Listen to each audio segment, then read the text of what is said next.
Brilliant, brilliant.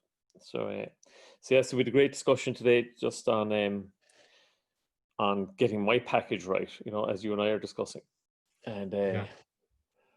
and it's gas, like, so Pete is able to say, like, this is what I think you're great at, and I said, like, Pete, I've really fucking no interest in that, like, In what way you've no interest in that? I've not, like, I know what I'm great at on lots of levels. What I need is manners put on me, and I need to be able to structure it. So what is it, what do you use this for? Why would you recommend someone to me?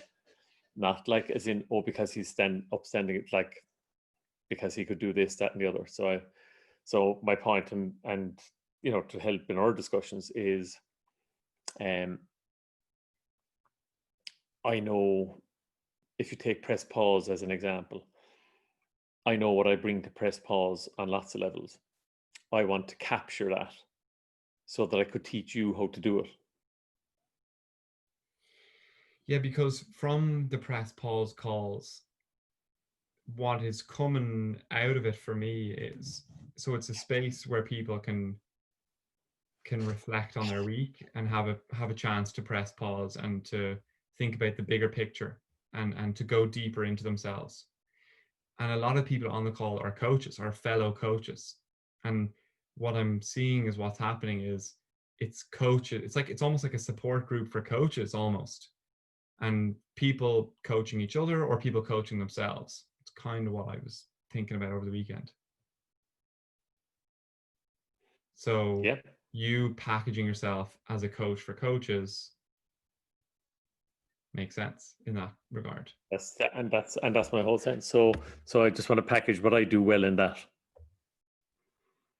So if I'm looking, the whole world now are talking about helping people to go coaching. Yeah.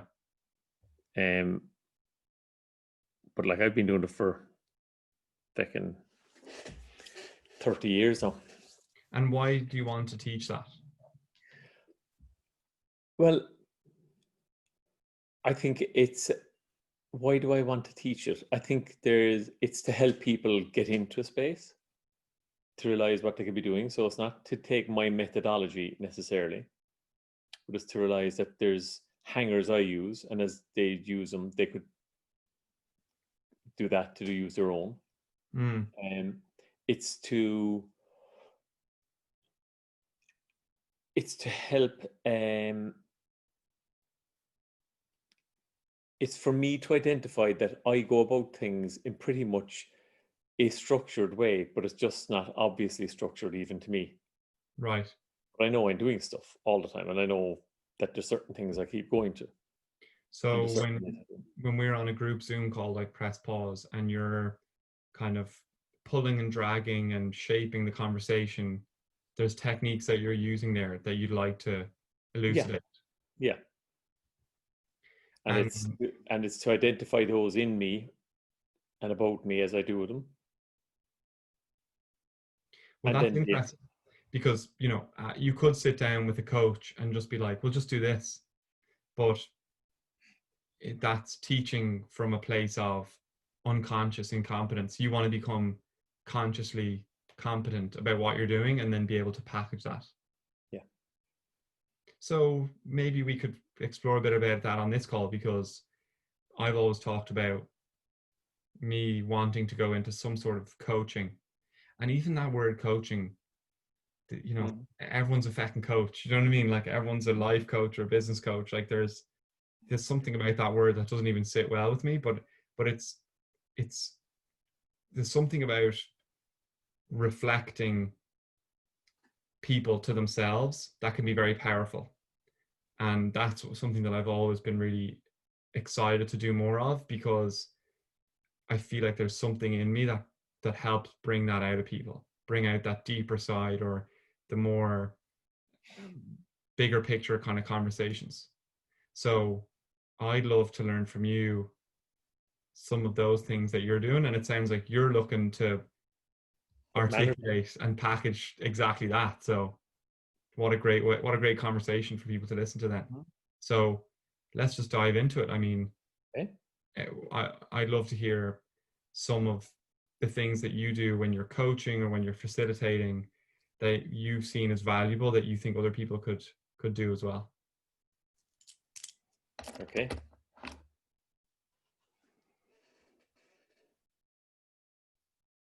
So one thing I've noticed you do is holding space. And holding space, I'm not sure what that would bring up for people when they hear that term, but I'd love to hear a bit more about what you think about holding space and how you think it's important.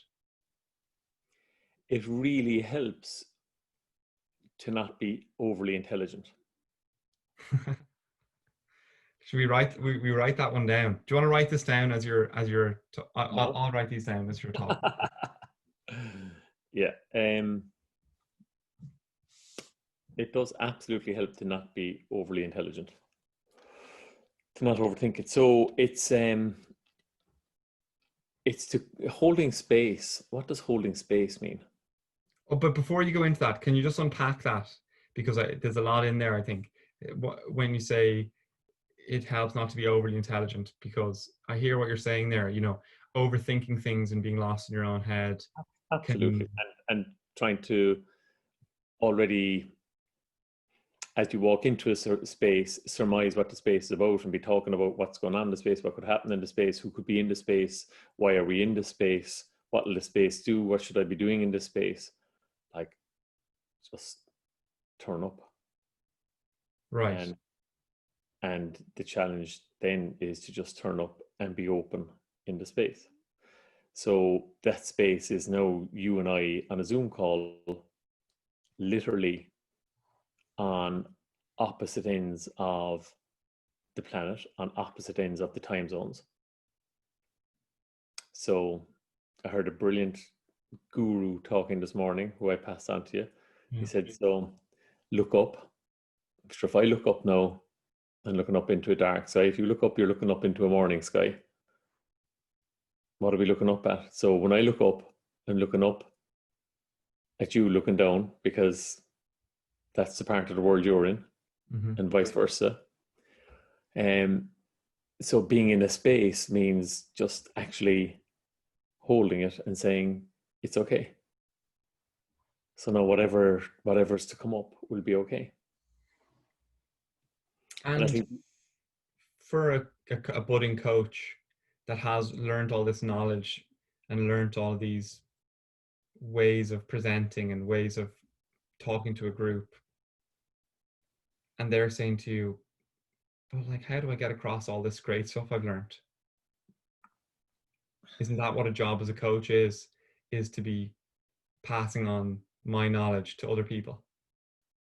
no, your job as a coach is to elicit the knowledge that's already inside in people. Oh, I really like that. And that's what I mean about it's good to not be overly intelligent. Mm-hmm. Anthony Robbins has one great quote that has always stuck with me, and it's like, the quality of your life will be in direct proportion to the quality of the questions you ask. Mm-hmm. And that's not about, like, the quality of your life will be in direct proportion to the answers that you have. It's the opposite. Mm-hmm. But most of the world is constructed to show how much you know. So unless you can show me that you have all the answers, you're not the knowledgeable one. Versus, no, I'll provide the space that helps you to tap into the knowledge you already have, because you know the answers. You know what there's nobody on this planet will know better about what is affecting you and how you really feel about what's going on with your life than you do. Mm-hmm. The master coach is the one who'll take the time to create the space, to ask you the questions that tap into that. So, and that's so clear. And I like that take on coaching. on how it's to elicit the knowledge already inside people. It's amazing. And I wonder, are there any, I kind of don't want to be too prescriptive here, but so one thing you said is the quality of the questions you ask people. What are some of the questions that you ask people when you're in coaching sessions? That's a great question, because I don't really know until I'm sitting with someone. And then I also know that they're probably always the same kind of questions. Right. But it comes from a place of genuine interest. Okay. And so where does that genuine interest come from in you? Oh, the absolute buzz of seeing someone tap in to an inner resource. The absolute joy of seeing someone unravel, unveil, discover, rediscover a part of themselves that they know is part of their true potential. Mm-hmm.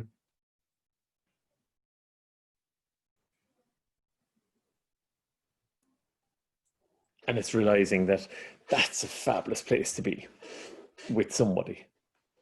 And it's phenomenally personal. It doesn't have to be heavy, it doesn't have to be the weight of the world, doesn't have to be the greatest revelations. It's just being with someone as they realize, oh my God, yeah, I could do that, or I do that, or this is what I have, or oh yeah, that's what I'm at. So, so we're all unique, and we're all monkeys. We're all part of a big, wandering, mad tribe. At But in least Dad says. huh? There's one lesson in life you always have to remember, Brian. He said to me, he said, girls are stupid and so are boys. Which I Who's thought, this? Lisa's dad, Oh yeah. which I thought was brilliant. Basically, well, you can take so many things from that, because when you hear him Absolutely. say the start of it, you think, oh God, what am I learning here? And then you realize that everybody's just bumbling and fumbling along in their own life. And remember that when you're interacting with anybody. Yeah. Such a fabulous thing to say, because you hear people saying like, but sure, I mean, who gave me the book on how to be a parent? And you have kids going, like, what did I know? I was only a kid. That's it, like, the story of life. And with sitting with someone when they're getting that buzz, they're tapping into that inner well of knowledge that they have, that like innate wisdom. There's definitely a payoff for you in that as well. I mean, it sounds like you get a great buzz from that, like a great energy. Absolutely. The greatest payoff in life always is what you give out. And So, that can be hard to understand, because again, the construct of the universe almost looks like, not the construct of the universe, the construct of this planet almost looks like the scarcity mentality says you got to drag it in. mm-hmm. When actually everybody knows inherently that it's when you give love, it's when you give away, it's when you share, it's when you help, that's when you get the real warm, fuzzy feeling. Mm-hmm.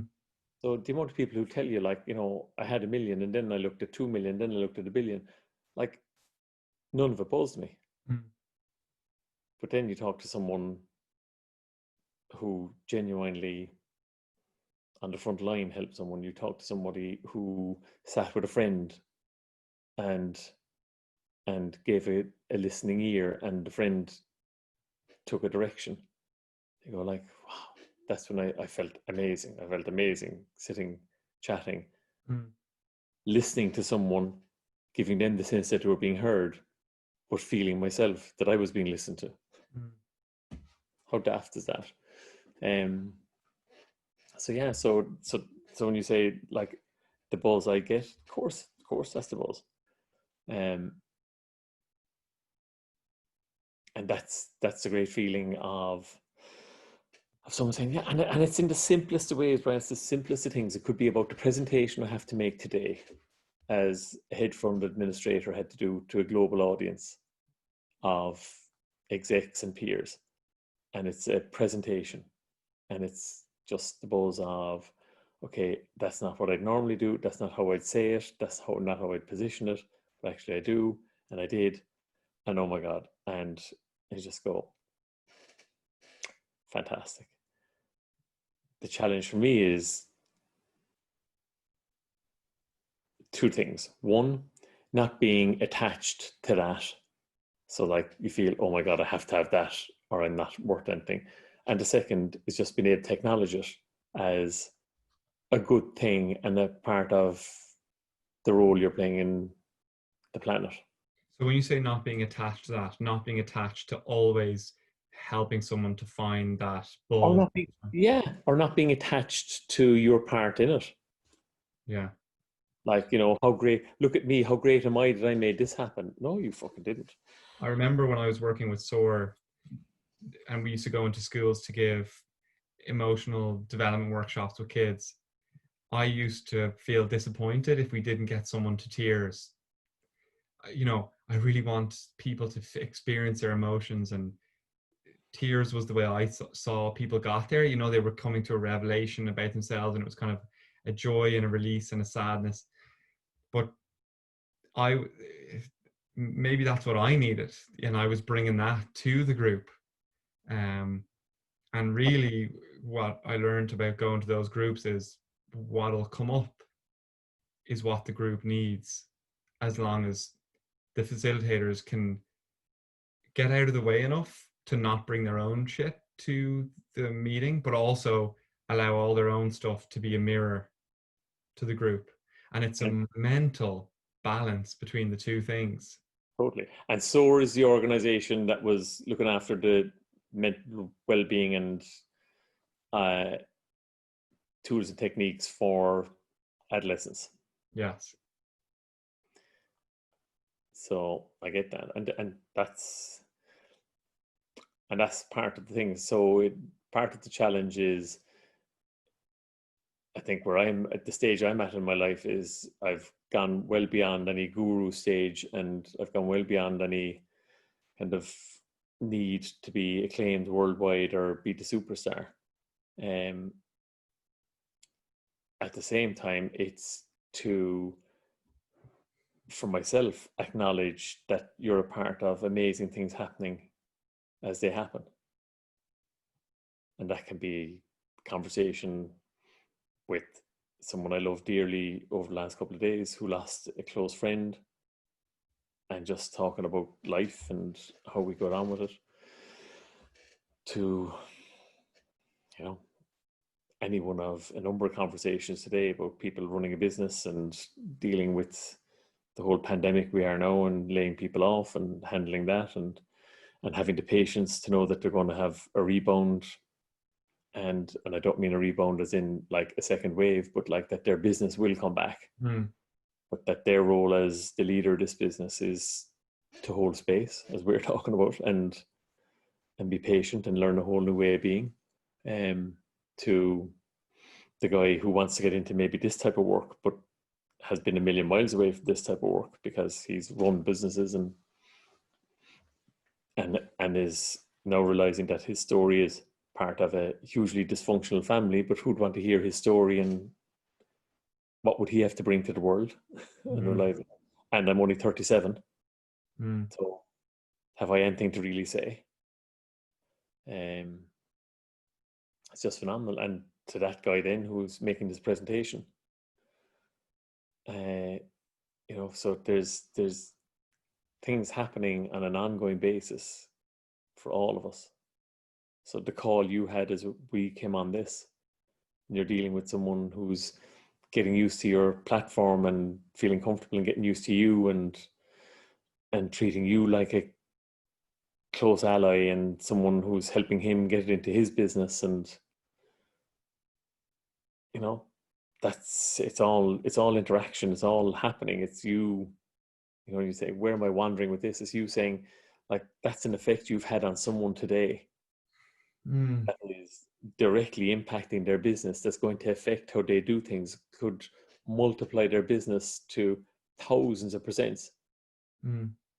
based on conversations he's having with you.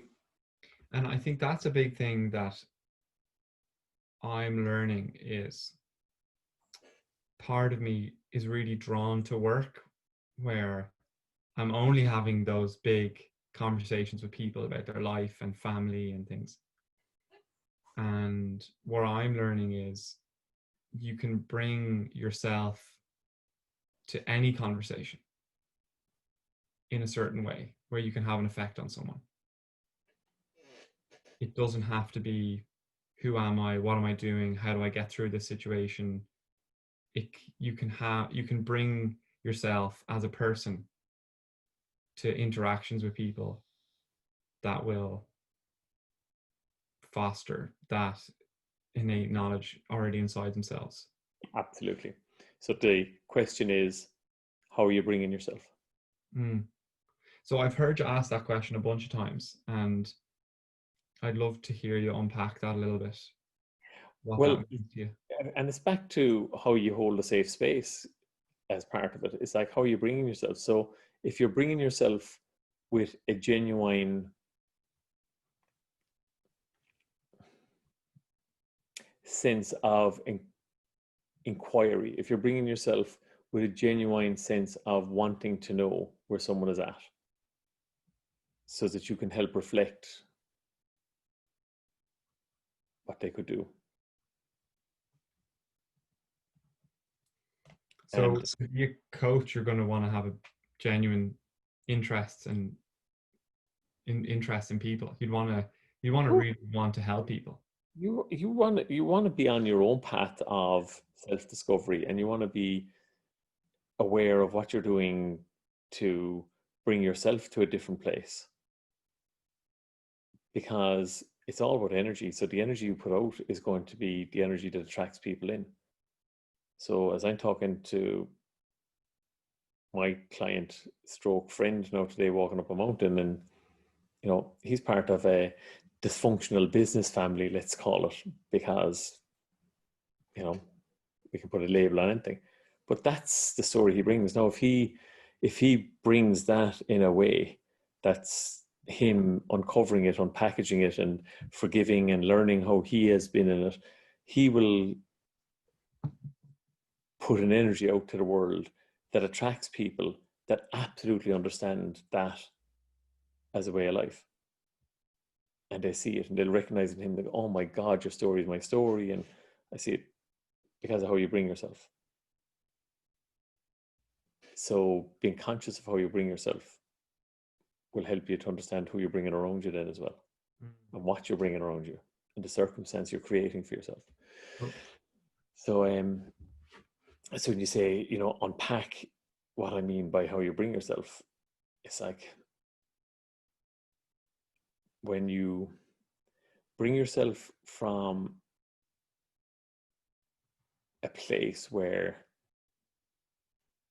you've got out of your head and you're not thinking of how you should be, what you could look like, what you should know, how you have a preconceived notion of what you think you might be able to do to help, and you just put yourself in a situation that says, whatever comes up, if I can be of service, if I can help, I will. The difference is phenomenal. mm. So that's what I've been learning. That's what I've been witnessing. That's what I've been experiencing over the last number of years, last 20 odd years. And the more I come to terms with myself, the easier it is to be in a place where you're not judging the situation before it happens. So it does feel like we've come full circle there because we talked about entering and coming into a space and not overthinking. And we talked about having a genuine interest in people and how you bring yourself to any situation. And so having an understanding of who you are and where you're coming from, an understanding of yourself will help you go into a space with a client or with a group of people without judging or without trying to bring a specific learning for the group. It's about knowing how you're showing up to that group. Yeah. And the key point in that, and it can be, you could pass over it very simply, is that you don't have to know the answers. Mm. A lot of people get hooked up on the fact that, like, what if I don't know the answer to this? You're not meant to know the answer to anything, ever. A good coach will guide you to their experience of what they believe will uncover the answer for you, and how they believe a certain methodology will bring an answer to you. Mm. But not jumping in to say, this is what you should do. As our buddy Jack Kavanagh says, kick the shit out of it. Kick the shit out of it. Yeah, because the minute you say, this is what you should be doing, is that really based on my beliefs? Yeah, I was looking at an online course the other day, and it's called the Choose Again courses, and the founder of this thought process is a guy called Dietrich, and they were doing a promotional video for the course, and the interviewer asked Dietrich, why should anybody do this course? And he was like, first of all, nobody should do this course. And I thought it was brilliant, because even in doing a promotional video selling his course, he was living his values in, there is no shoulds from me. What all I'm doing through this course is giving you techniques to find the answers within yourself. And I really like that. There's a bajillion other things to go through, but I think not overthinking how you're bringing yourself to a situation, and understanding who you are and bringing yourself to a situation as a coach, are two really good things that we talked about today. And the importance of that then, Brian, is that understanding who you are doesn't mean that you have to be sorted or that you have the full picture of where you're at. Mm-hmm. Understanding can mean, I know my frailties, I know what I'm working through, I know where I come from. That's really important, yeah. So it doesn't mean that, like, I'm the complete package. And I think where we see coaching most evidenced is in things like sport, because it's so immediate and it's so out there. And that could be, could be anything from Olympic coaches, basketball coaches, soccer coaches. I think, if you look at Premiership soccer on this side of the world, it has become a multi-gazillion euro industry. And the figures in it obviously then become, larger than life. So you have the likes of the Mourinhos and the Guardiolas and the Klopps and all of these. So the amazing thing about Liverpool winning the league Premiership this year is that all the tribal divisions, will have people react in certain ways and can't allow themselves to be thankful for and hate that this happens, and then love beyond belief that this happens. But universally, there's almost a joy for Klopp. Because he just seems like such a genuine person. Because he lives what he believes. And it's out in the open, and it's absolutely obvious how he goes about it. And it just happens to be very heartfelt, and it happens to be very, honest and humane. Doesn't mean he doesn't make tough decisions. Doesn't mean he doesn't drop people. Doesn't mean he doesn't drop people from his panel, not to mind just from his team. He knows exactly the type of style he wants to play. He knows the type of people he wants around him. But as a coach, he wasn't the greatest soccer player. So it's not like that he understands football to such an extent. Jack Charlton, God rest him, passed away during the week, and I saw him quoting himself. I saw him say in an interview, like, as I looked at all the footage of stuff coming out about him, he said, nobody knows football better than I do. Like, there's nobody would say that Jack Charlton was the best footballer on the planet. But his belief was he had an understanding second to none. No, it didn't matter that he knew everything about football or didn't. He was talking about his belief in it, and his belief in in how it should be played and what it meant and all that goes with that. But that meant that you had to, and he had to be able to get you to buy into his way. And if you weren't for his way, and his attitude was like, what's the point? But it wasn't saying that this is the only way. Like he was saying, I know football. So if you give me a bunch of players, I know how I'll use them. But like if he was in Germany, he had different players, he'd be saying, well, I know football, this is how I'd be applying it. I don't know if I'm making sense in that, but it was like, it's not necessarily that I'm the best. It's not that I'm the finished article. It's not that I know everything. I have a view on how I bring things out. I have a sense of how life should be lived. I have a sense of how you should ask questions. So that's how I'll bring myself to it. But it doesn't mean I have to know the answer. I think that's the nugget there that's really important for me, is as a coach, facilitating learnings for people, it's not about knowing the answer. Mm-hmm. It's about bringing yourself to the situation with as much least judgment as possible to allow the answer to unfold itself. Absolutely. And then in that you're applying your experience and you're applying, so it doesn't mean that you don't. And the great thing about being coaching is that unlike counseling, unlike psychotherapy, you can have an opinion. Yeah. That's why I'm quoting the Jack Tartan saying nobody knows football like me, or the Klopps. Mm-hmm. They have their way of doing it. And Klopp's way of doing it is different from Guardiola's way of doing it. It's different from Jack Tartan's way of doing it. That's interesting. I never thought about it like that before. Yeah, like as a in a clinical setting, you've got to be so careful. Whereas as a coach, you're allowed to have your opinion, and that can be taken or left by the client. You have a lot of responsibility then, don't you, as well as a coach? Yeah. So there's loads there, and I think there's loads more to dig into. But I'm liking the way that the direction this is going, because I'm learning a lot, and I know that if I'm learning, well, there must be a bajillion people out there that are learning too, because I've been around this for all my life, and been watching what you're doing. So it's nice to hear you talk about it in more structured ways. Okay. So we'll do more of that. I think that's enough now. Give people a chance to digest it. Yes, that piece. Yeah. Follow. And I can attest to what you're saying about Klopp, because as a United fan, I am happy for him, even though I'm a Man United fan. So isn't that class? Yeah, isn't it?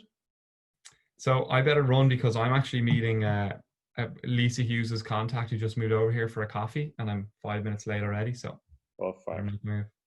Go on. Love you, Dad. Love you, Campo. Talk to you later. This. All right, talk to you during the week. You did great. That was brilliant. It's going to be a good one. I can feel it. All right, so see you. Bye-bye. Bye.